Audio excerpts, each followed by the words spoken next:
Děkuji za slovo. Já jsem si k vašemu obědu připravil takovou spíše odlehčenou snad prezentaci. Jde o to, že asi v poslední rok či rok a půl se nějak zajímám o zdejší vnitrofakultní dění, o akademické politiky a o akademické senáty. Děkuji. Samozřejmě spousta z vás tady máme podobný zájem, což mě těší. A začal jsem být konfrontován s tím, že vlastně ty senáty možná ani moc ten smysl jako nemají, že ti lidé, hlavně studenti, co tam sedí, tam vlastně ani nemají moc co dělat, že těm věcem nerozumí, že postrádají nějakou legitimitu. A tak mi uzdrál v hlavě nápad, že by nebylo špatné se vůbec podívat, jak to s těmi volbami a s tou legitimitou od těch senátů vůbec je a jestli ti lidé s tím, o čem rozhodují, co tam sedí, jestli vůbec mají jakési právo o tom vůbec rozhodovat. Takže jsem původně chtěl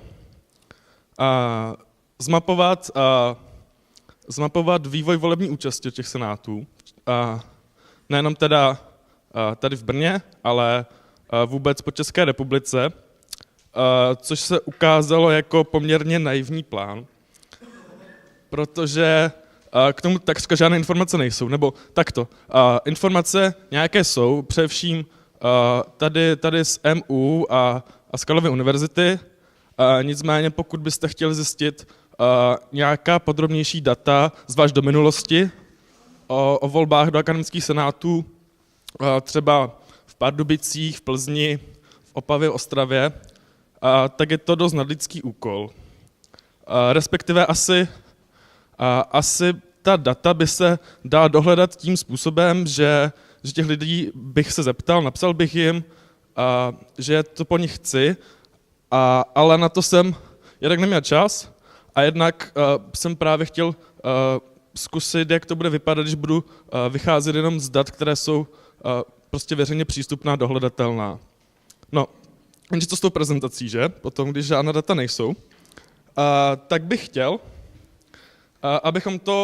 abychom se spíš diskutovali, pobavili se o tom, jak to vůbec s těmi volbami je, jednak ve dvou rovinách, jednak o nějakých formálních překážkách, které pak v průběhu té prezentace nastíním a které mohou ovlivňovat v těch volbách účast, protože vám prozradím tajemství, asi které všichni tušíte, ta účast moc skvělá není.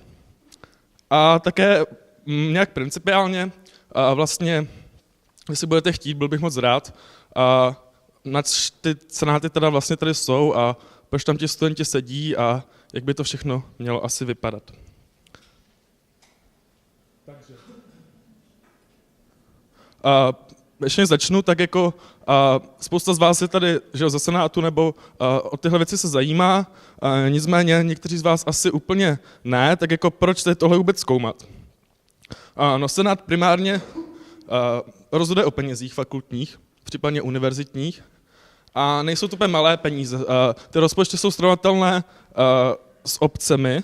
Třeba když sedíte v senátu FSS, tak je to stejné, jak kdybyste seděli v zastupitelstvu třeba Lysé, nebo Chotěboře, nebo takhle. Protože tyhle města hospodaří úplně přibližně stejným objem peněz jako ty fakulty. Samozřejmě, když sedíte ve velkých senátech, jako celouniverzitních, tak už to nejsou pak jako 100 miliony, ale jsou to miliardy.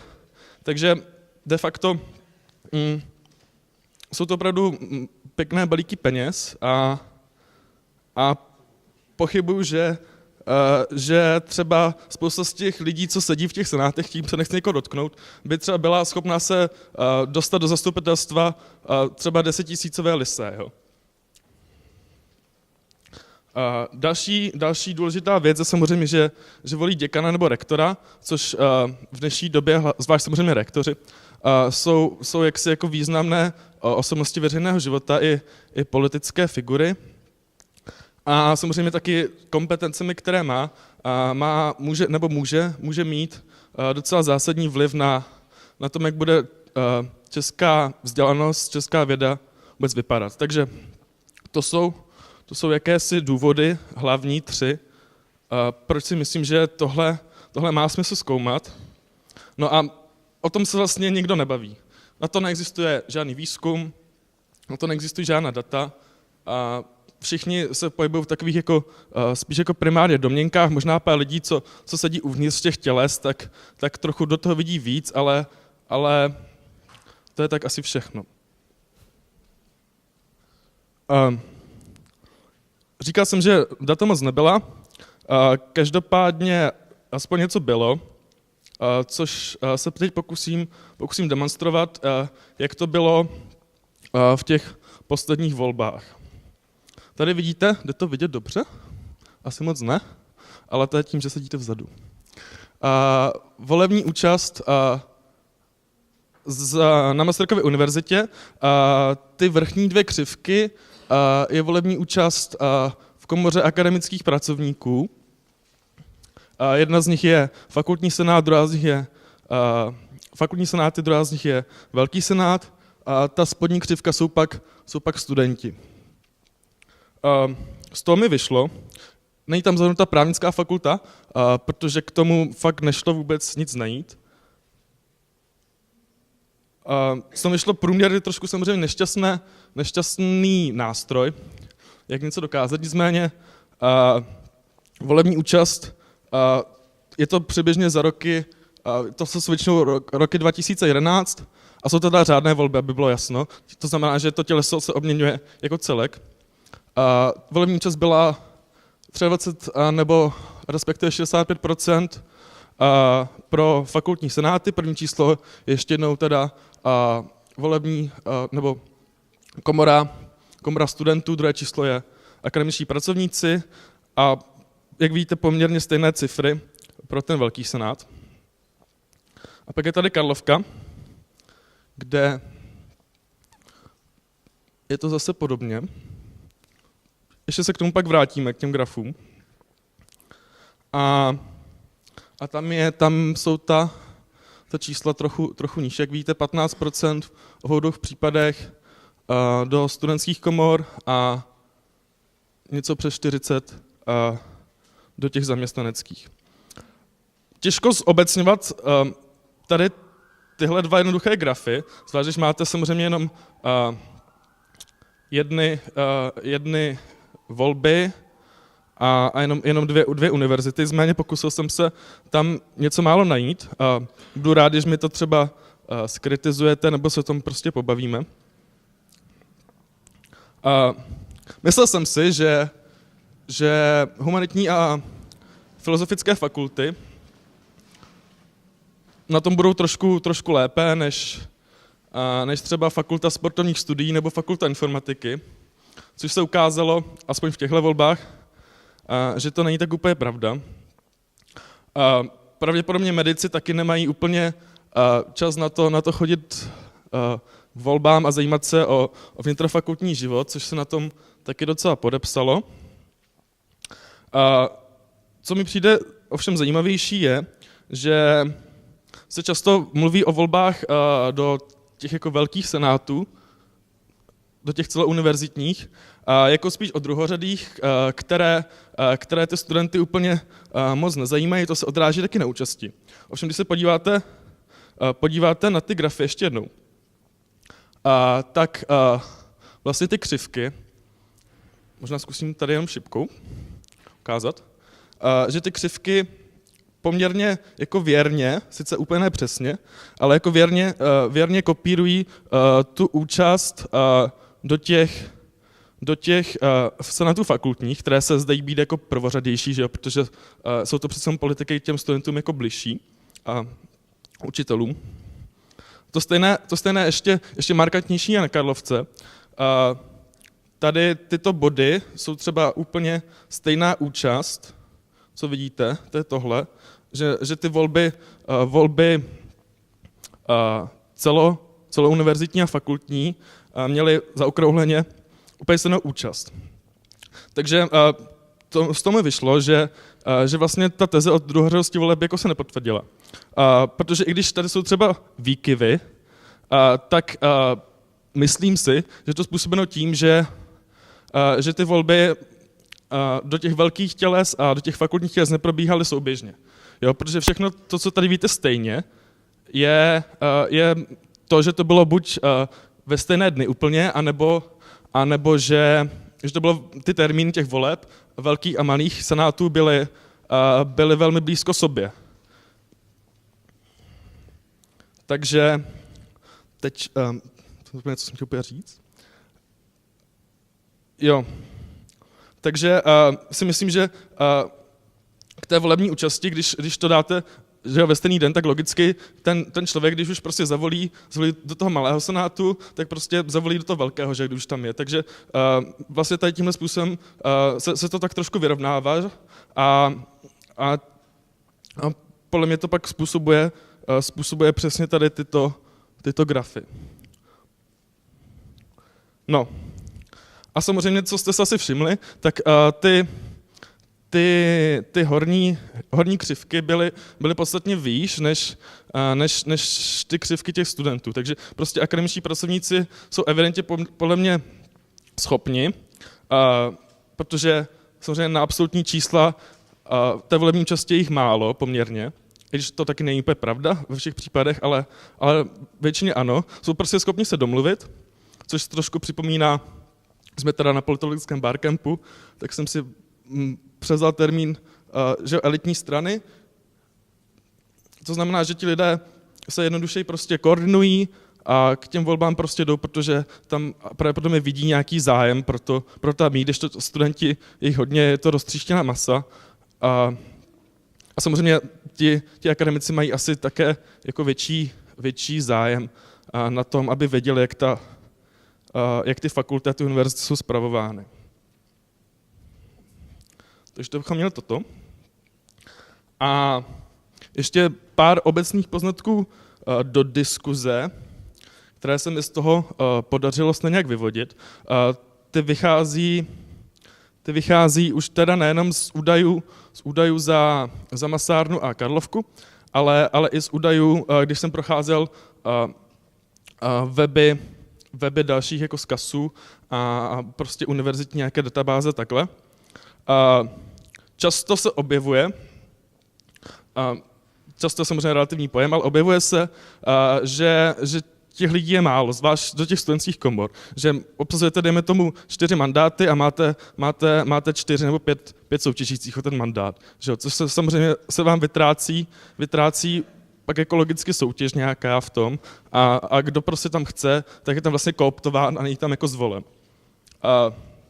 Dále, což mě strašně překvapilo, strašně moc fakult dodržuje, což už teď není povinností, ale oni to tam mají, dodržuje kvóra minimální účasti. To znamená, když se vám nezúčastní 10 a někde až 30% lidí, tak ta volba je vlastně neplatná. Respektive je platná, ale musí se vypisovat další a další kola proto, aby těch kvót bylo dodrženo. Což samozřejmě, když máte, někde bylo až 6 kol, jo, tak když volíte v 6 kolech, tak logicky asi už se vám už ani u toho druhého nechce, natož u 6. kola k těm volbám mít. Pak dál. Samozřejmě jako logické rozdělení na 2 kurie, nebo komory, na tu studentskou a zaměstnaneckou, to je asi ještě docela ospravedlnitelný fakt. Nicméně spousta fakult má to odstupňované, že jo, podle nějakých oborů nebo podle stupňů studia, což opět podle mě má dost podstatný vliv na tu účast, protože když můžete volit, jste třeba bakalář a můžete volit jenom studenty bakalářského studia, to je trochu asi jako nesmysl, ve kterém nevidím moc přínos. Nebo když jste student 1. ročníku, tak nemůžete volit v kurii třeba 3. ročníku, jo. To je... Petr se mi dívá. To je podle mě... Nevidím v tom moc smysl a podle mě to má docela velký dopad na to, kolik lidí těm volbám přijde. Bílé lístky, to znamená, že spousta fakult, nebo skoro většina, má to, že můžete se rozhodnout jako nevolit. Jakože vy k těm volám jdete, ale prostě hojí tam bílý lístek, který jako signalizuje, že jste se nerozhodli pro žádného kandidáta. Což opět samozřejmě je spojitost asi s tím, že že si nemáte z čeho vybrat.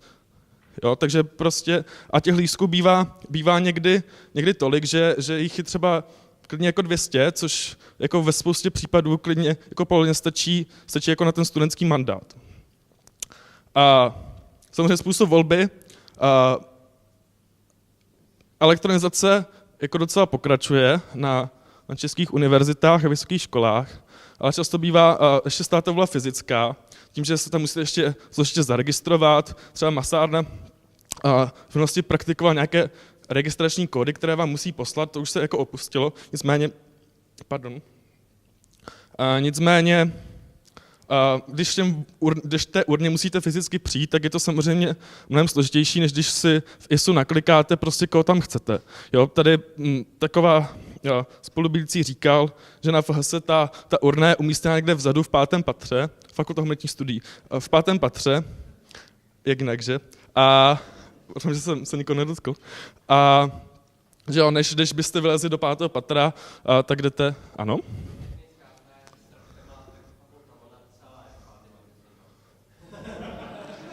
Jasně, to bude možná ten problém, ale to nic nemění na tom, že ty informační systémy na těch univerzitách jsou a určitě ti lidé mají prostě informatiky, kteří jsou určitě schopni zabezpečit to, aby ty volby elektronicky šly, když to jde u nás.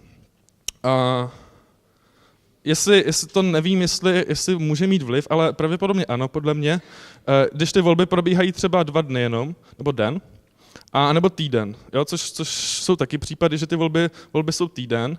A opět říkám, nemůžu dělat nějaká zobecní, protože ty data nejsou, ale podle mě to může vést k tomu, že samozřejmě, když máte jako větší množství času, tak tím spíš asi si na to nakonec vzpomenete a ten lístek tam hodíte. No a tady ten poslední bod je převzatý z nějakého článku na UPOLu, kde to analyzovali a asi to bude problém i jiných fakult, že ti studenti prostě o tom jednoduše neví, že je to zmatečné, že se asi oslovují nějakými cestami, které těm studentům úplně nejsou blízké a opět zase k těm volbám oni nechodí. No a specifický fenomén docela jsou volby doplňovací. My jsme se bavili teď hlavně o volbách řádných, takže ještě jednou připomenu, že to znamená, že se volí celé těleso, všechny členové se prostě obmění, ale samozřejmě často přes studenti a učitelé taky jsou taková fluktující masa a často v těch akademických senátů z různých důvodů prostě nevydrží. Tak jsem dělal takovou case study na FSS, kolik bylo od roku 2005 doplňovacích voleb. Tady modrý sloupec je studentská komora, účast do studentské komory a červený sloupec je účast do komory akademických pracovníků. A vidíte, že od roku 2005 do roku 2011 bylo, já jsem to ani nepočítal, ale je to 1, 2, 3, 4, 5, 6, 7, 8 doplňovacích voleb. Plus samozřejmě ještě k tomu byly řádné volby, že jo. Takže logicky, když ono to jde i taky vidět na té volební účasti, která je třeba tady, vidíte, po 10%, včetně třeba i ti akademici se to sice jako drží poměrně, ale logicky prostě, když pořádáte 3 volby, třeba z roku 2006 jsou 3 volby, tak asi těžko vám ten zájem o to vydrží. Prostě furt volit nějakého nového kandidáta, číst nové programy, zajímat se o to prostě blablabla. Je to prostě nesmysl. Co s tím, to bych od vás třeba rád slyšel. Myslím, že se to dá řešit určitě. Ano, třeba taky ne. A naposled jsem si vybral takové, není to úplně fair, ale vybral jsem si takové perličky ze tří vzkazů studentských komor akademických senátů. Tady je za VUT, za právnickou fakultu Masarykovy univerzity a za Západočeskou univerzitu. kolik stačilo v těch volbách, to jsou doplňovací volby, hlasů na jedno křeslo. Takže vy víte, že je 10, 17 a 32. Jo? To znamená, že vy se ocitnete třeba v případě té Západočeské univerzity, to je velký senát, a vy rozhodujete prostě o miliardách korun, jenom na základě toho, že spolu rozhodujete na základě toho, že vás zvolí 10 lidí. Což mi přijde dost zvláštní. Tím se opět dostávám na začátek, jestli ta legitimita tu je, či ne. A 8:35. A jestli máte nějaký dotaz.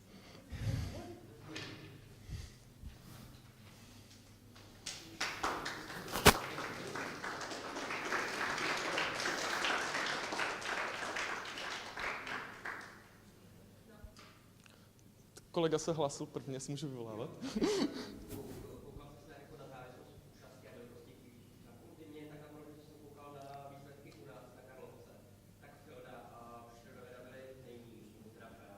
Můžeme si to na to kouknout. Jasně, ono určitě má na to vliv. To, jestli berete ta čísla jako absolutní účasti v procentech, anebo účasti, v procentech, anebo absolutní účasti, kolik lidí tam opravdu fyzicky přijde. Jo, samozřejmě ty fakulty jsou velké, takže těch lidí tam prostě přijde jako víc. Třeba na PDF u nás, pedagogická fakulta, je to tady poměrně jako nízké číslo, ale ono absolutně to vychází u těch učitelů, to jsem se úplně zhrozil. Je tam asi hodně, takže to vychází, že tam asi bylo 1900 učitelů. Což nevím, jestli je chyba na webu, ale prostě je to tam napsané. Nevím, co se všechno do toho počítá. Jo, ale každopádně nebo třeba 1900 studentů, jo, což samozřejmě jako to číslo je pak jako v těch procentech jako nižší, ale určitě to může mít vliv podle toho, jak se na to díváš. No.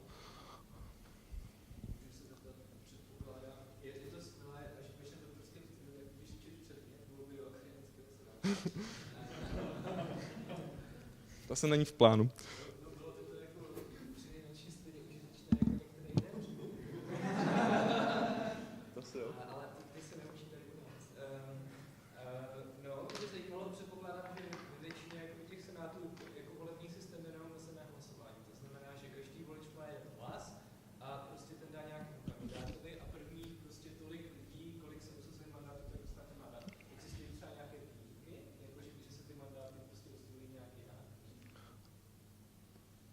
Nenarazil jsem nic takového. Ty mandáty se rozdělí akorát jinak, pokud ta, jak jsem o tom mluvil, pokud ta fakulta má zavedené nějaký ten vícekolový systém, anebo má různé ty kurie. Ale je to takový asi všude podle mě, ale...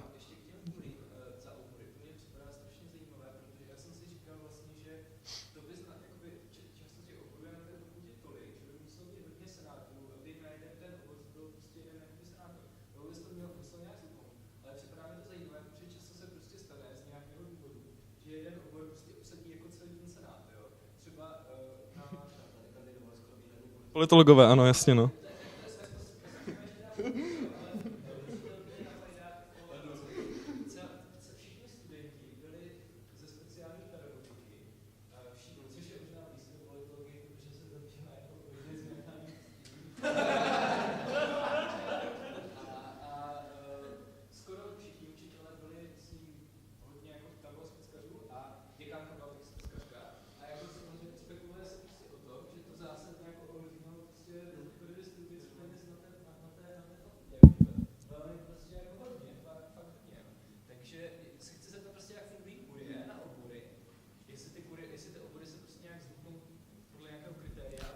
Jo, to se...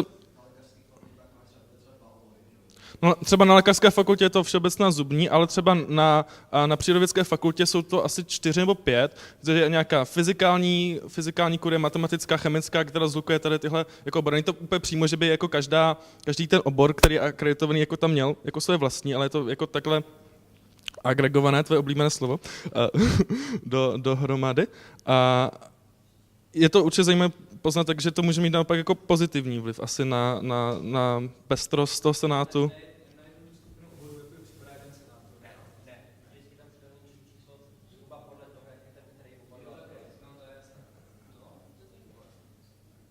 Ano. Slečna?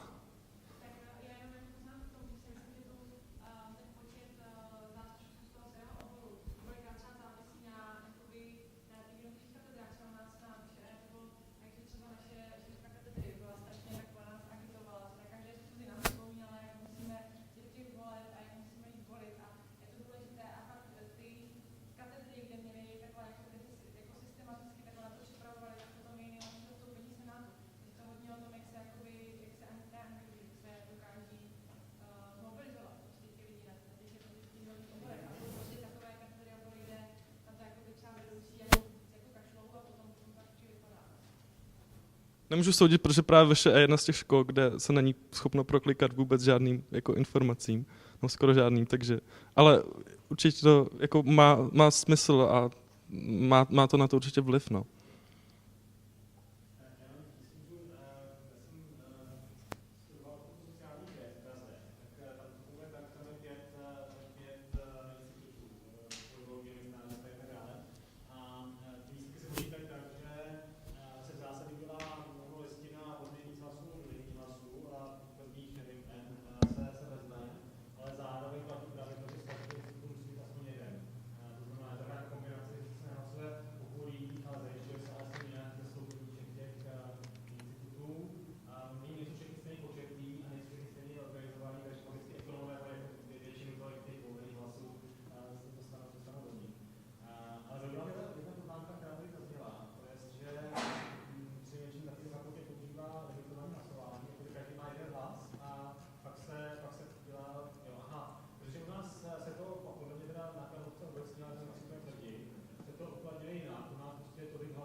Díval jsem se na to a teď z hlavy ti to samozřejmě neřeknu, ale nenašel jsem žádný jako nějaký zevšeobecňující jako trend, který je. Prostě, jak se ta škola prostě nastaví. Samozřejmě vždycky ti akademici jsou samozřejmě ze zákona jako ve většině, ale asi hodně to závisí i na tom, jak to těleso je velké a kolik se tam obsazuje. A většinou je to docela férové, že třeba nevím, no.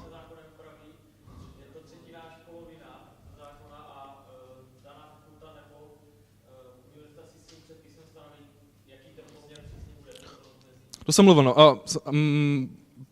K té polovině se to většinou jako, zase nemám jako teď tady nic v ruce, ale pocitově se to té polovině většinou jako blíží, jakože samozřejmě jako asi jak kde, ale třeba ve velkých senátech to bývá jako docela jako...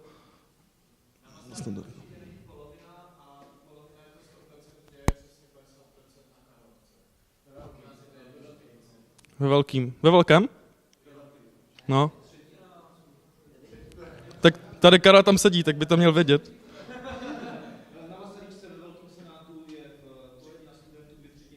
No.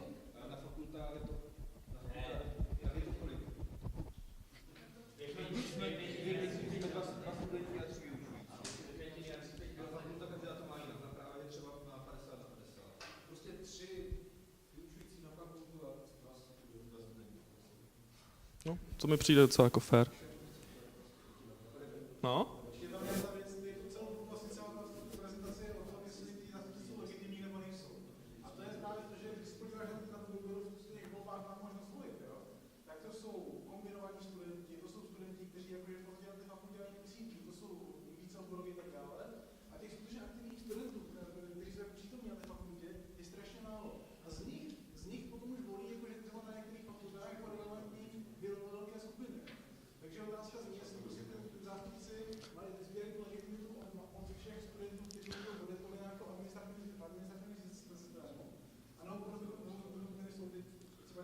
Jako tohle, jako, myslíš, jako vyfiltrovat tady tyhle bakaláře třeba na právech a kombinované a to je tohle, jo? Ono to... Já nevím. Fakt nevím.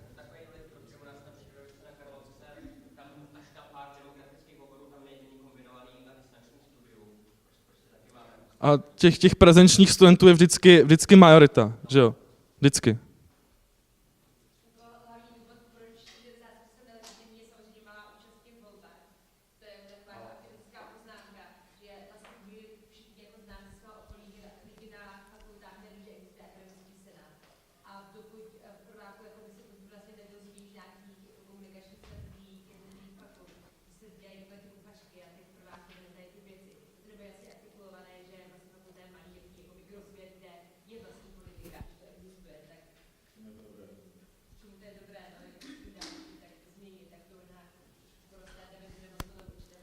No 15% studentů je to zas průměr, že jo? A 15% studentů je podle mě strašně malé číslo, fakt strašně malé číslo.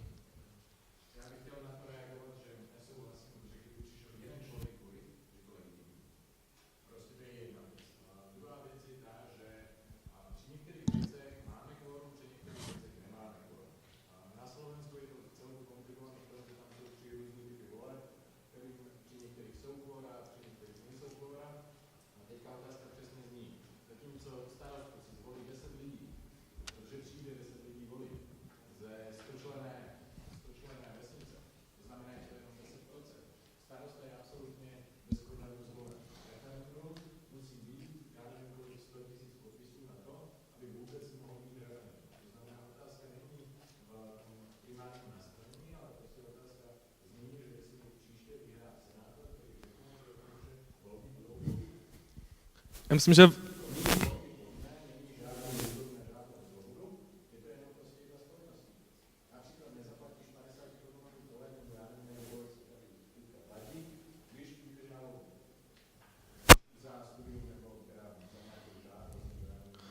to je asi otázka jako pohledu na svět a nějakou svobodu, ale jakože je velký rozdíl, když přijde 10 lidí zvolit starostu ze 100členné obce a když přijde 32 lidí a tady to je, myslím, že z nějakého přibližně 11 nebo tak. Jo, to je dost velký rozdíl.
Na to,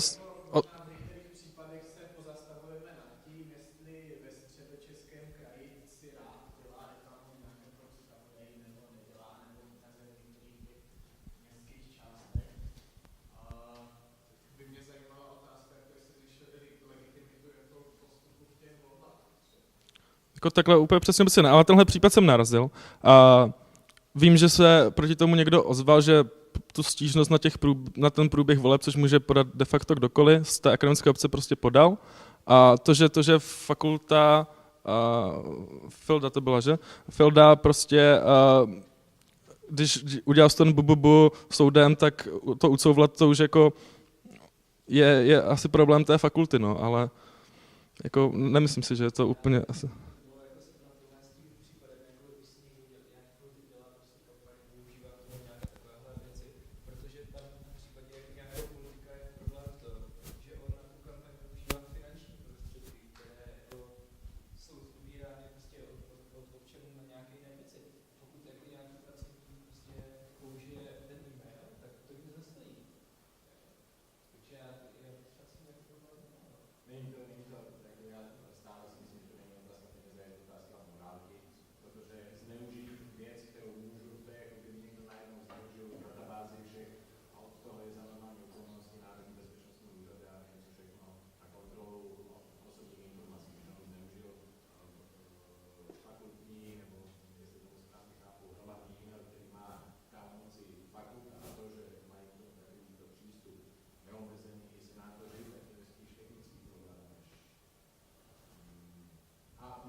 No pozor, já jsem upozornil, že tohle je založeno opravdu na hrozně málo datech a žádnou průkaznost to nemá. Ale právě proto, ale fakt fakt nemá, jako co si budem. Ale to spousta dalších výzkumů, které jsou impaktované. Teda. Ale právě proto jsem to otevřel, proto jsem právě tady tohle otevřel, protože se o tom hodně nažvanilo, ale nikdo vlastně to neměl čím podepřít. No. Já taky nemám, ale třeba budu časem, nebo někdo jiný, kdo se toho zhostí.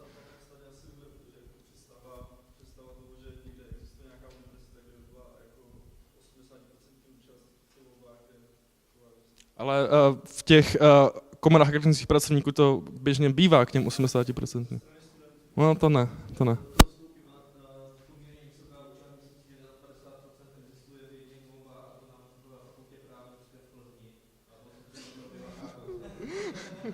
No, tak možná tohle je taková očistá, ale to není asi dobrá cesta úplně.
Já se bojím, že strašně přetahujeme, ale je to strašně super zajímavé, ale máme tady i jiné super zajímavé přednášky, čeká nás deliberace, takže můžeme v tom pokračovat.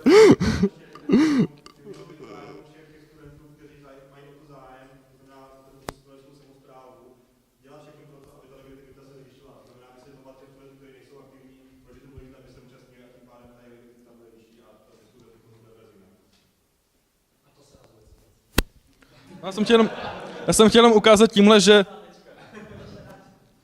já jsem chtěl právě ukázat tímhle, že třeba spousta podle mě jako zbytečných formálních překážek, které jdou podle mě jednoduše odstranit, aby se ta účast zvýšila. A samozřejmě pak je tady to, co říkal, jako tlačit to nějak jako zase trošku jiným směrem. No. Tak jo, moc děkuju.